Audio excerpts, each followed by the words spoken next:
So dear, कैसे हैं आप? आपका क्वेश्चन नंबर 25, मैंने जो बात किया आप लोगों से कि question number 25 other sources head से क्वेश्चन नंबर 25 आप क्वेश्चन नंबर डाल दें। आप यहाँ पे क्वेश्चन नंबर 25 आपका कैलकुलेशन ये है कि क्वेश्चन नंबर 25 कहता क्या है, चलिए देखते हैं। कहता है क्वेश्चन 25, पहले मैं क्वेश्चन को रीड करता हूँ और मैं आपको समझा देता हूँ, फिर इसके बाद प्रैक्टिकल किया जाएगा इसको।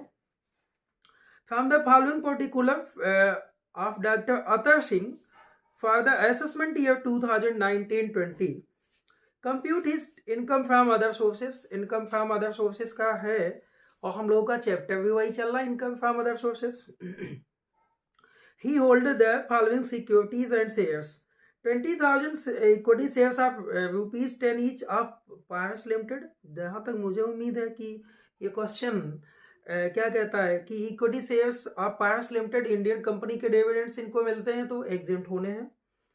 40,000 12% उत्तर प्रदेश गवर्नमेंट सिक्योरिटीज है, बिल्कुल टैक्सेबल होगा। ऑफ अमाउंट ऑफ इंटरेस्ट नहीं दिया है, अमाउंट ऑफ सिक्योरिटी दिया है, तो हम इसमें क्या करेंगे, इंटरेस्ट निकालेंगे और ये interest already grass up interest है, कोई डाउट नहीं है आपको। 1,000 10% preference shares of 100 each of Madhu limited, कोई बात नहीं, मधु लिमिटेड भी इंडियन कंपनी है, जब तक कि फॉरेन कंपनी ना लिख दे। तो इससे मिलने वाला डिविडेंड्स क्या होगा, एग्जिम्ट हो जाएगा। चलो भाई आगे क्या बोलता है क्वेश्चन। पायस लिमिटेड डिक्लेयर्ड 10% इक्विटी डिविडेंड्स, कोई बात नहीं, डिविडेंड्स उनका टैक्सेबल ही नहीं है, कोई डाउट ही नहीं है। But the cheque was not received, ये सब कहानी है, चेक नहीं रिसीव हुआ। मैंने कहा ना डिविडेंड्स ही नहीं टैक्सेबल है, तो उनकी कहानी सुनने से क्या मतलब मुझे। Other interest and dividends were however received, कोई बात नहीं, इंटरेस्ट उनका टैक्सेबल है, मानेंगे हम लोग। ही had borrowed 1 lakh 12% per annum interest for the purpose of making all the above investment, जो भी इन्वेस्टमेंट अब तक उन्होंने किया है उसके लिए उन्होंने लोन लिया था 1 लाख का। He also paid 1% collection charge on grass income, इनका जो ग्रास इनकम है तो 1% जो टैक्सेबल इनकम होगा हम इसी पे देखेंगे। Doctor Avtar Singh had a setup of a factory with building plant machine furniture etcetera, however he decide to give it on hire 2,000 per month, कोई बात नहीं, ये इनका इनकम है और हायर किया है तो निश्चित ही टैक्सेबल किया जाएगा। 24,000 इनको एक साल में मिलते हैं। During the year, he spent 2,000 for repair, 500 for insurance, कोई बात नहीं, ये exemption इनका ये अमाउंट डिडक्ट होगा अंडर सेक्शन 57 के अकॉर्डिंग।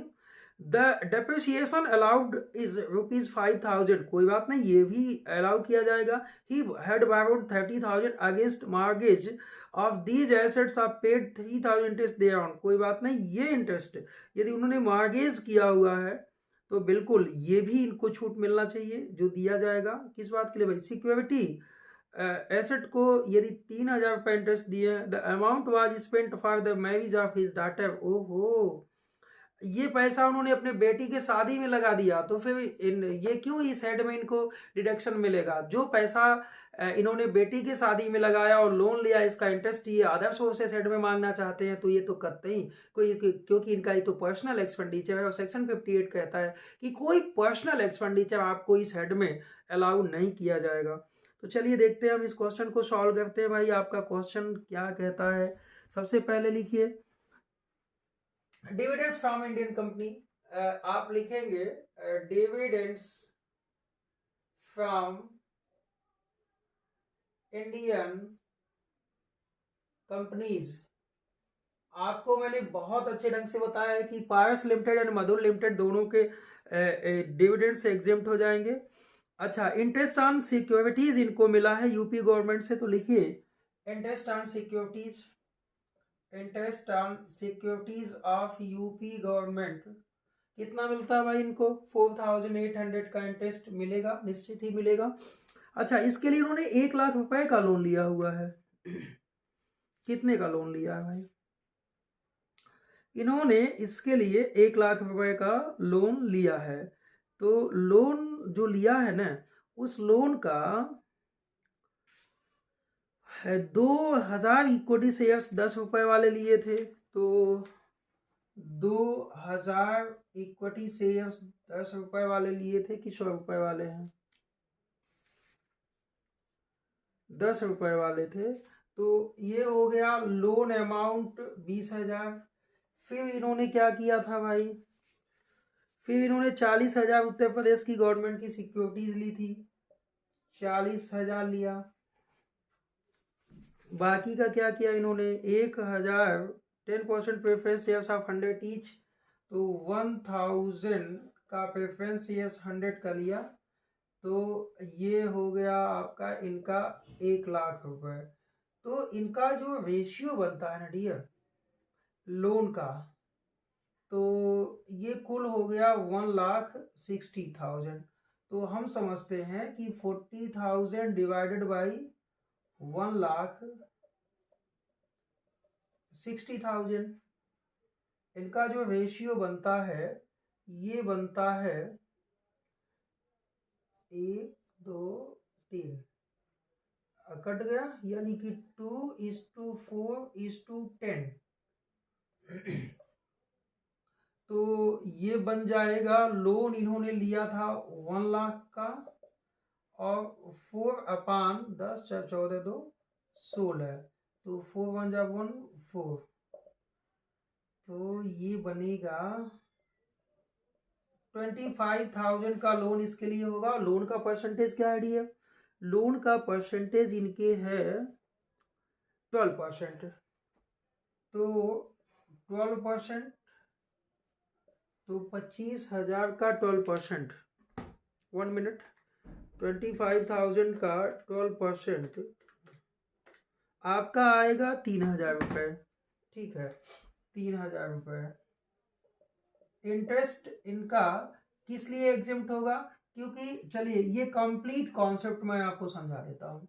इन्होंने जो लोन लिया है वो 1,00,000 रुपए का लिया है, और इससे इन्होंने ये 3 सिक्योरिटीज परचेज की, ये तो आखिर ये दोनों क्या हैं, एग्जेम्प्ट हैं, ये और ये एग्जेम्प्ट है। इसका इंटरेस्ट क्या हुआ है, टैक्सेबल हुआ है।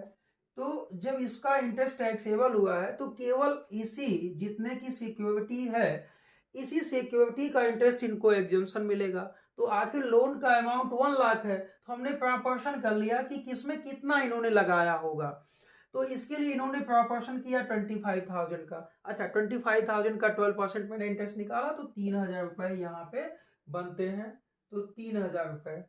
प्लस इन्होंने एक चीज और किया डियर,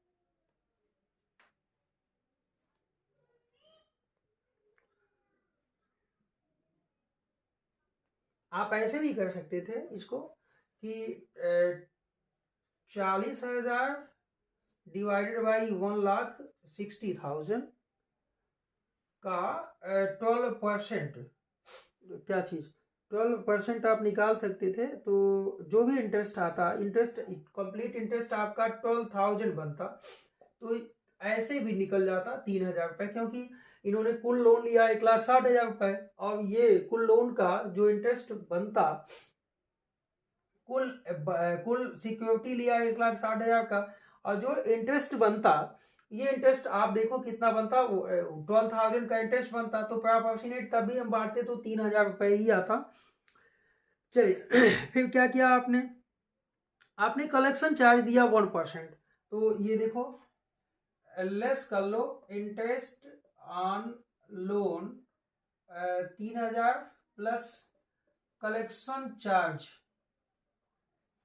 48 रुपीज, तो 3,048 रुपए माइनस कर लोगे 4,800 में से 1,752 रुपए निकल के आएंगे, तो 1,752 रुपए। ये चीज आपको समझ में नहीं आया होगा, तो निश्चित ये क्वेश्चन आपके समझ में नहीं आएगा। वंस अगेन मैं रिमाइंड कर देता हूँ आपको, आपने कुल लोन लिया था 1,00,000 रुपए, ठीक है, 1,00,000 का जो इंटरेस्ट बनता है 12% का रेट से 12,000 बनता है, तो आखिर ये इंटरेस्ट इन तीनों के बीच बांटा जाएगा ना, तो इसका शेयर कितना बनता है मैंने यहाँ पे निकाल दिया, एक मेथड। और सेकंड मेथड क्या लगाया कि मैंने इनका प्रॉपोर्शन कर लिया कि 2:4:10, तो जो मैं इंटरेस्ट आएगा या जो इनके लिए लोन अमाउंट निकाल दिया, तो इसके लिए आखिर लोन कितना लिया होगा 25,000। तो आप इस माध्यम से भी इसको निकालेंगे तो 3,000 रुपये का इंटरेस्ट निकल के आएगा। चलिए अब बाकी का काम क्या किया इन्होंने। डॉक्टर अतर सिंह के पास एक सेटअप है बिल्डिंग की, उन्होंने क्या किया रेंट पे उठाया हुआ है। तो इसे जो मिलते हैं इनको, क्या मिलते हैं भाई इनको बाकी की चीजें डिविडेंड्स वगैरह तो एग्जेम्प्ट हो गया है। आप हायर इनकम लिखो, हायर इनकम इनको मिला हुआ है, हायर इनकम, जो हायर इनकम इनको मिला हुआ है वो 24,000 का मिला है। और उससे रिलेटेड जो एक्सपेंसेस है, क्या एक्सपेंसेस है भाई डेप्रिसिएशन 5,000 का है, तो डेप्रिसिएशन 5,000 का है। रिपेयर 2,000 का है, रिपेयर 2,000 का है। एंड 500 इंश्योरेंस है, इंश्योरेंस 500। तो 5 2 7 1 5 2 7,500 माइनस कर लेंगे तो कितना आएगा आपका, ये 16,000, 16 7 23 14 16,500 निकल के आएंगे। आप दोनों को आप ऐड कर लेंगे तो 16 1 17,000, 16,500 प्लस 1,752, ये निकल के आएगा 18,252 रुपये। तो ये 18,000, 1 मिनट यार, 18,252 रुपये ये आपका टैक्सेबल निकल के आता है। तो ये क्वेश्चन 24 आपकी बुक से था। चलिए क्वेश्चन 26 देखते हैं। क्वेश्चन 26 इसी वे में हम लोग देख लें क्वेश्चन 26।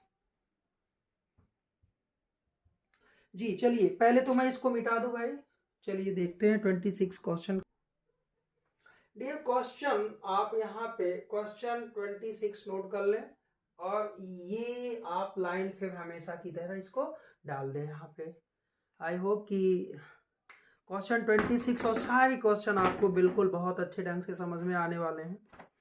कि mister Ranu is a resident individual, submit the following particulars of income for the previous year ending 31st March 2019. Dividends from RC international limited grass है, डिविडेंड्स इंडियन कंपनी का है, एग्जिम्ट है। Dividends from Sundaram finance limited 2,700, ये भी exempt है। Interest paid on capital borrowed for the purpose of investment of shares of Sundaram finance limited 4,200। भाई जब इसका इनकम ही नहीं टैक्सेबल है तो वो आपको एक्सपेंसेस क्या डिडक्शन मिलेगा, खत्म है वहां तक। Collection charge in respect of dividends 460, वो भी नहीं मिलेगा क्योंकि डिविडेंड्स ही नहीं टैक्सेबल है आपका। Winning from lottery net amount 70,000, चलो ठीक है लिखो विनिंग फ्रॉम लॉटरी, लिखो विनिंग फ्रॉम लॉटरी नेट लिखा है 70,000। तो आपको मालूम है कि इसको हम ग्रास बनाएंगे डिवाइडेड बाय 70, तो ये निकल के आएगा 1 लाख। एनी डाउट, किसी भाई स्टूडेंट्स को डाउट हो तो आप मुझे कमेंट्स में कर सकते हैं। टैक्स डिडक्टेड एट सोर्स, वो तो हमको पहले से ही मालूम है कि 30% का टैक्स कट जाएगा। विनिंग फ्रॉम कार्ड गेम 23,500, तो विनिंग है ग्रास है, तो लिखेंगे winning from horse race, gross दिया हुआ है, तो ग्रास दिया हुआ है तो सीधे लिखेंगे 23,500 का अमाउंट। सॉरी वो कार्ड गेम था, आप लिख लें dear winning from card game था, आप हॉर्स रेस नहीं कार्ड गेम है, बात वही है, नेट नहीं है ग्रास है। Interest on securities, interest on securities issued by government of Singapore 20,570 रुपये, बिल्कुल टैक्सेबल होगा। इंटरेस्ट ऑन सिक्योरिटी आपको सिंगापुर से मिले या जापान से मिले 20,570 रुपये, 20,570 रुपये। कहता है determine the income of chargeable, कोई बात ही नहीं डियर इस क्वेश्चन के अंदर, तो आप इसको टोटल कर लें, 1 लाख प्लस 23,500 प्लस 20,570, 1,40,070 रुपये आपके टैक्सेबल निकल के 1,44,000, 1,44,070, ये आपका टैक्सेबल इनकम क्वेश्चन 26 के अंदर निकल के आता है। आई होप कि आप लोगों को ये काफ़ी बढ़िया से अच्छे से समझ में आया होगा ये सब प्रैक्टिकल क्वेश्चन। चलिए आपका क्वेश्चन 27 एंड क्वेश्चन 28, ये दो प्रैक्टिकल क्वेश्चन हम आपको अगली क्लासेस में अपने अगले वीडियो लेक्चर्स के माध्यम से देने की कोशिश करेंगे। तो आई होप कि आपको ये प्रैक्टिकल क्वेश्चन अच्छे से समझ में आया होगा।